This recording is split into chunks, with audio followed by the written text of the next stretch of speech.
Fourth innings with GB.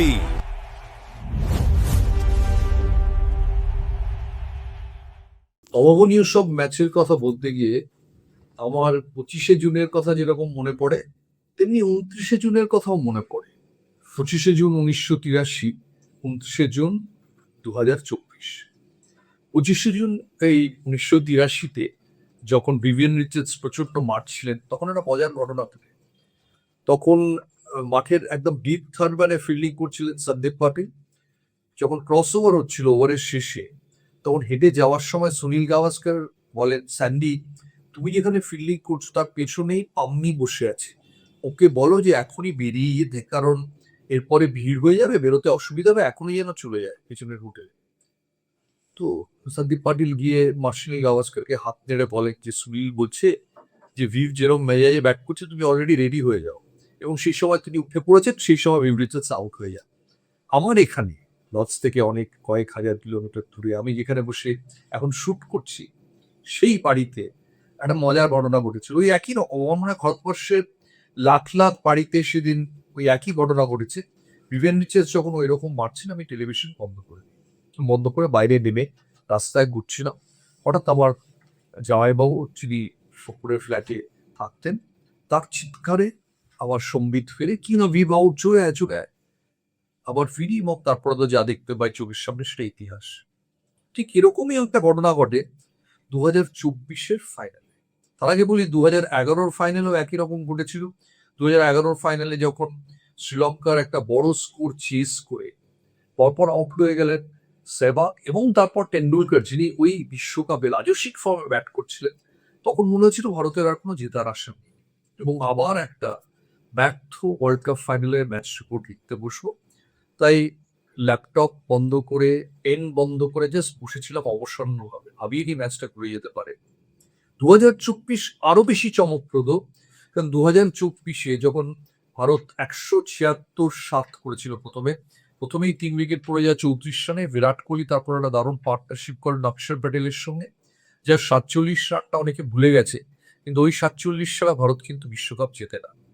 এরপর যখন দক্ষিণ আফ্রিকা ব্যাট করতে নামে, তখন আমি স্টার স্পোর্টসে কমেন্ট্রি করছিলাম একটা সময়ে, যখন দক্ষিণ আফ্রিকার স্কোর ছিল 3 উইকেটে 151, 4 উইকেটে 151। ক্লাসেন ব্যাট করছেন ওইরকম ফর্মে।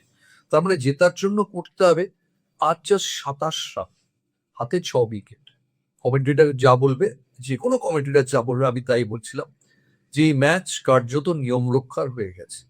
এবং যখন ওই ক্রস ওভারটা হয়, কমেন্ট্রিতে ইউজুয়ালি 5 ওভারের এক একটা স্টিং থাকে, কোনোদিন 4 ওভারও থাকে। সেদিন 5 ওভার স্টিং ছিল। 15 থেকে 20 কমেন্ট্রি করবেন অশোক ডিন্ডা এবং ঈশান পোরে। তার আগে আমার স্টিংটা শেষ হচ্ছে। আমি এই স্টিংটা বলে শেষ করলাম যে এই ম্যাচ কার্যত নিয়ম রক্ষা, এবং ভারত এতটা করেও আবার সেই আইসিসি ট্রফি হয়তো ভারতের কাছে সেই অধরাই থেকে যাচ্ছে। এবং তারপর ভবন ম্যাচের কিরকম মোড় করে গেল। প্রথমে আউট হয়ে গেলেন ক্লাসেন হঠাৎ করে, এবং তারপরে ডেভিড মিলারের অবিশ্বাস্য ক্যাচ নিলেন সূর্যকুমার যাদব বাউন্ডারির ধারে। আমার বারবার মনে হয় যে কপিল দেবের ক্যাচটা হয়তো লোকগাথার পর্যায়ে চলে গেছে বিফকে নেওয়া, কিন্তু কপিল দেবের কাছে একটা সুবিধে ছিল, ওখানে কোনো সীমারেখা ছিল না। অর্থাৎ কপিল দেবকে পা খেয়াল করতে হচ্ছিল, উনি বলটা খেয়াল করলেই চলত। সূর্যকুমার যাদবকে বল দেখতে হচ্ছিল, শরীরের ভারসাম্য দেখতে হচ্ছিল, পাটাও দেখতে হচ্ছিল যে রোপে না লেগে যায়।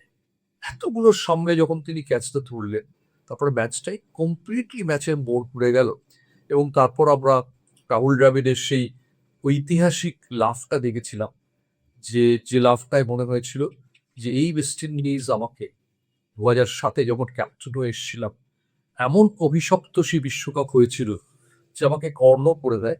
আজকে আমি অর্জুন হয়ে সেই ওয়েস্ট ইন্ডিজের বাড়ি থেকেই ফেরত যাচ্ছি। হয়তো ব্রেক চ্যাপেল আমার সঙ্গে নেই, কিন্তু নিয়তি কোথাও বলেছিল যে তুমি ওয়েস্ট ইন্ডিজে পেলে না, কোচ হিসেবে আহমেদাবাদ ফাইনালে উঠে হেরে গেলে, কিন্তু দেখো দিনের শেষে তোমার জন্য আমি কিন্তু সোনার মেডেলটা রেখে দিয়েছিলাম। তাই ওই 2024-এর ফাইনালটা আমার মনে হয় কোথাও ওই 29শে জুনটা ভীষণ ভীষণ ইম্পর্টেন্ট ভারতীয় ক্রিকেটে। কারণ একটা সময় 2011-র পর একটা ইংল্যান্ডে চ্যাম্পিয়ন্স ট্রফি বাদ দিলে ভারত কিচ্ছু জেতেনি, কোনো বড় টুর্নামেন্ট জেতেনি। এমনকি ওয়ার্ল্ড চ্যাম্পিয়নশিপ অফ ক্রিকেটের ফাইনালে 2বার হেরে বিদায় নিয়েছে। এই ভারতীয় দলকে বিরাট একটা টনিক দিয়েছিল ওই বার্বাডোসের জয়, এবং তারপর দেখুন বার্বাডোস থেকে শুরু করে আবার কিন্তু ভারতীয় ক্রিকেটের জয়যাত্রা আবার চলছে, তারপর চ্যাম্পিয়ন্স ট্রফি, তারপর আবার টি-20 ওয়ার্ল্ড কাপ।